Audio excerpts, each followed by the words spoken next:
This is my Citadel battle mat, and I love it. It gives me all of the warm fuzzy feelings of 90s nostalgia, from goblin green bases to old battle reports from White Dwarf magazine. It was really cheap to buy and it's really easy to store away, making it the perfect way to play games at home. Or it would be if it wasn't for one problem. No one wants to play with me. Alright, there are two problems. The second one is that my dining table is a little bit too small for the battle mat to lay out in its entirety. My dining table is 6 foot by 3 foot, meaning that for a typical war game you're needing to deploy your armies a little bit too close together. So I was looking around for solutions, and something popped up on Facebook Marketplace that I couldn't resist. This is battle board! And it comes in this easy to move portable case, and it's going to solve all of my wargaming problems. The trusty realm of Battleboard. The gaming table to end all gaming tables. Anyone who was warhammering at the tail end of the noughties and throughout the 2010s will have played more than a fair few of their games on one of these plastic behemoths. Games Workshop stores, Warhammer World and the pages of White Dwarf were stuffed full of them. Gone were the beautiful polystyrene based hand carved hills and rivers of old, densely flocked and littered with balsa wood terrain, and in its place was an identikit slab of pure plastic practicality. Oh, and it had skulls, lots and lots of skulls, because how do you make something more Warhammery? You add skulls, of course. And then when you realise the board still doesn't have quite enough skulls, you create a skull themed realm of Battleboard to smash your skull quota. Perfect. If it wasn't clear already, I quickly grew to hate these gaming tables over their decade-long reign. Seeing the same 6 squares of scenery over and over again really did suck out some of the magic from the hobby, and some of the wonder and awe from the pages of White Dwarf. So it did come as a bit of a shock when I found myself contacting a stranger on Facebook Marketplace and offering to buy their long forgotten realm of Battleboard for £150. Why the sudden change of heart? Well, partly necessity as explained in the intro, but it's also about something else, something more profound. Overexposure breeds contempt. Just ask anyone who was around for Bryan Adams' mammoth stint in the charts in the early 90s.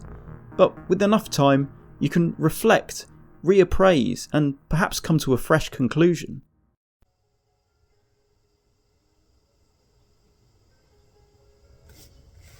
No, it's still quite bad. It was time to see if I could make peace with the realm of Battleboard, and see if I could make it my own. Make it what I wanted it to be, and something I could be proud of. After all, despite having coveted the inspirational tables of old, I've never come close to making my own. I'm too ham-fisted and feckless, too impatient and too afraid to experiment. The realm of Battleboard was made for people like me. I owe it another chance. So, with all that baggage swimming around my brain, I unzipped the carry case and began to assess the work ahead. Thankfully, the previous owner had quickly given up on their own realm of battle ambitions, with 4 of the 6 sections being completely untouched. Of the remaining 2, 1 had only been partially primed but was otherwise as new. The remaining section, however, would need some restoration work, having been covered in sand and painted as a desolate frozen lake. The sand was as rough as a cheese grater, so I'd need to figure out a cunning method of completely removing it. That cunning method turned out to be scraping it all off with a flathead screwdriver for an hour.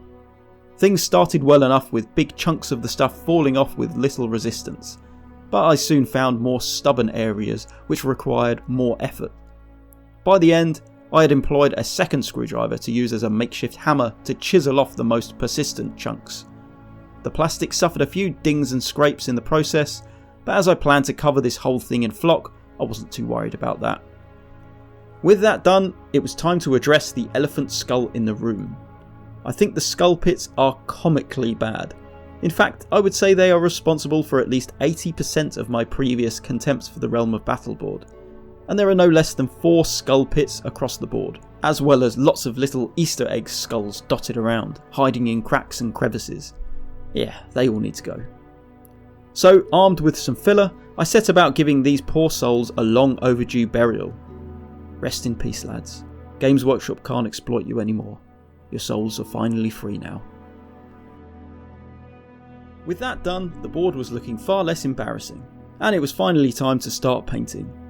I kicked things off with a matte black prime. I'm no Banksy, as you can see from my shoddy, inefficient technique. But then again, that's the sort of thing Banksy would probably say, so you'll just have to decide for yourselves if I actually am Banksy or not. I maintain I'm not him, but you might beg to differ. Once that was done, it was time to paint the whole thing with some dark brown paint that I probably picked up from the range. It was looking a suitably muddy colour as I was slapping it on, but it looked barely visible by the time it had dried. A second coat helped though. I then mixed up some grey and brown and then proceeded to mash it onto all of the rocky areas with the care and precision of a cake-fueled toddler. Papa Nurgle, apparently being pleased with my previous disdain for the cornate skull pits and for my disgusting choice of browns, sent along a plague of flies to assist me with my task. I later had to pick out many of the enthusiastic little blighters from the wet paint, which was a fun job to be sure. Using an ochre colour, I then did my best to slowly dry brush over the whole thing. This was an exercise in patience, but it was soon looking the better for it. With that done and all the flies picked out, here's how the board looked. This is the point where a lot of Realm of Battle board owners stopped, I seem to remember.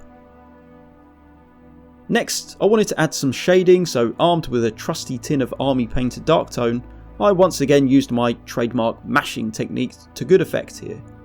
I used army paint quick shade rather than a wash, as I also wanted these exposed areas to get a coat of protective varnish. When that was eventually dry, I started to stipple and dry brush on some greys to those same areas, starting with a brownish grey to light grey, before moving up to an almost white. Once that was done, I was pretty happy with how the rocky areas were looking. The board was then ready for a good thorough flocking. Why did that sound so filthy? As I'm applying a watered down Mod Podge here, you'll notice something weird happen. Despite being buried beneath several layers of primer and paint, the previous owner's painted outline of the frozen lake rises to the surface.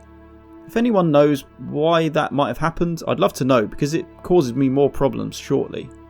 Is it the kind of paint they used? It's very strange. Anyway, it soon gets covered in a thick layer of flock with the help of an old sieve, and this process was repeated for all of the board sections. I was using 2 mixes of flocks and just letting the sieve randomly scatter them for variation. At this point I was surprised at how nice it was all looking, but I knew that it wasn't finished. I'd need to seal down the flock in order to make it survive being taken in and out of the case and sturdy enough to be gamed on.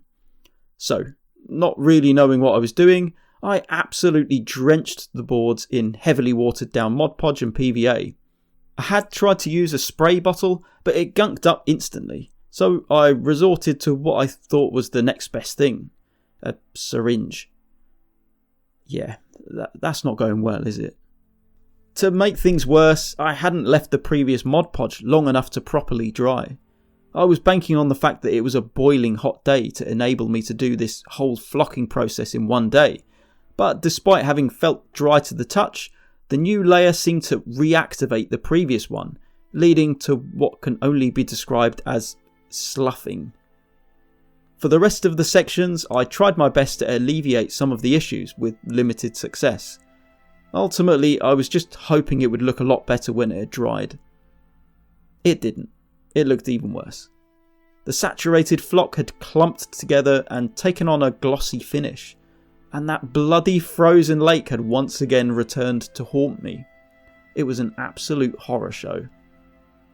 I tried to patch up the worst areas, but I quickly realised that I would need to flock the whole thing again. So that's what I did. Sadly, almost all my lovely summery green flock had been used up, so I had to settle for a more yellowy brownish mix this time around. For sealing, after making sure the board had fully dried, I used some purpose-made Woodland Scenics Scenic Cement and used a new garden spray bottle from the range. Why do you always find me at my lowest ebb, the range? This time it was much more successful, and most of the flocks stayed locked in place, but it still retained a nice dry natural look. Things were looking much better, but I still wasn't entirely happy with the filled in skull pits. In fact, I was regretting not going further with the filler and just smoothing the whole thing over to then be flocked. They just look a bit odd and unnecessary. Well, while I was at the range picking up a spray bottle, I also noticed this epoxy resin kit for just $9.99! I've never used epoxy resin before, but famously it's a piece of piss to use and nothing ever goes wrong. Following the instructions provided and having watched a tutorial on YouTube, I set about measuring out the two liquids. You know it's a serious business when it recommends using digital scales to make sure you get equal amounts. Once I was happy with that, I mixed the two together and slowly stirred for a good few minutes. I then added some skeleton contrast paint to the mix to give it a muddy brown colour. It was then time to start carefully pouring it into the pits. Having not used resin before, I was surprised to see how little it spreads when poured. I expected it to flow into the gaps quite naturally, but it acts more like golden syrup and moves very little. I did my best to pour it into the awkward areas, but it was tricky to not end up overfilling the pits, which is exactly what I ended up doing.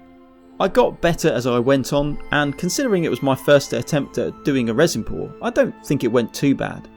I think I should have maybe added some green as well as brown to make the water look a bit more stagnant, but I'm not going to beat myself up about it. I think it turned out pretty well regardless. It certainly could have gone a lot worse. The board was looking good, but I still felt it looked a bit barren, so I decided to add some more interest in the form of some clump foliage.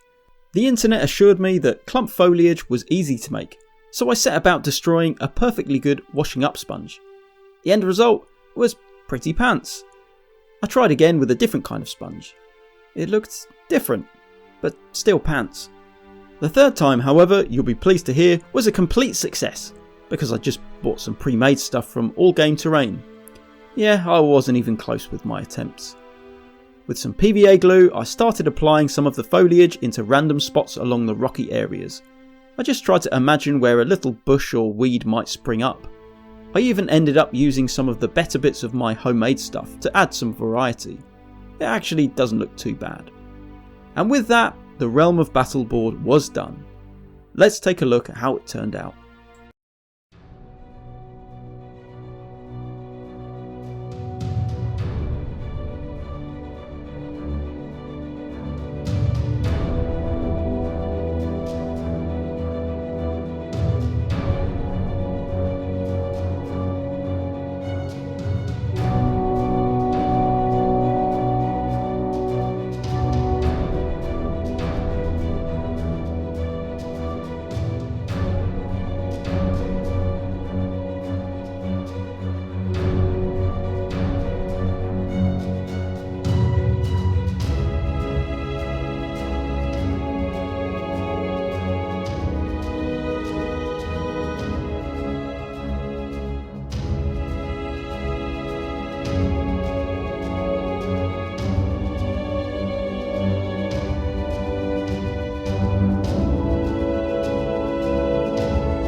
Well, there it is. My very own Realm of Battle board. But I suppose the question is, have I changed my mind about this large slab of Games Workshop history? Have I warmed to the Realm of Battle board in general? And I think the answer is yes. I think so, maybe? I'm certainly pleased with how mine turned out, despite the various setbacks along the way.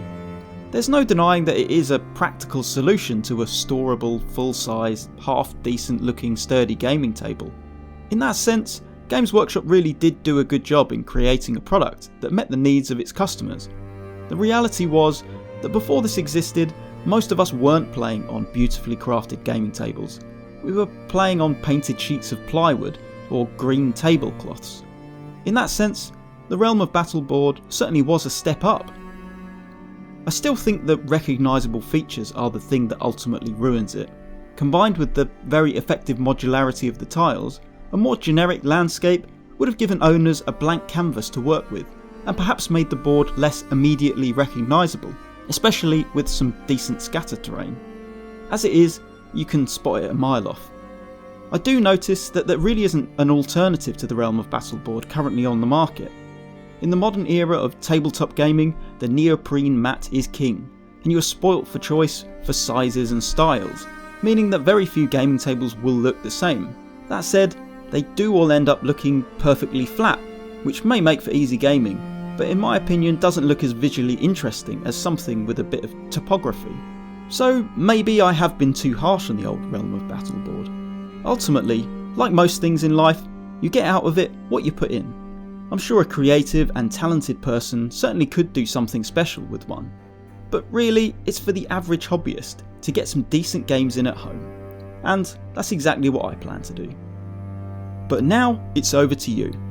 What were your opinions of the Realm of Battle board, and have they changed over time? Have you owned one yourself, or are you now a dedicated neoprene mat fanatic? As always, I love to read your comments, so feel free to spark up a conversation. If you enjoyed this video, then please do give it a like, and perhaps consider subscribing to the channel. I'm tantalisingly close to reaching the 1000 subscriber milestone, so any help getting there would be much appreciated. Thanks so much for watching, and until next time.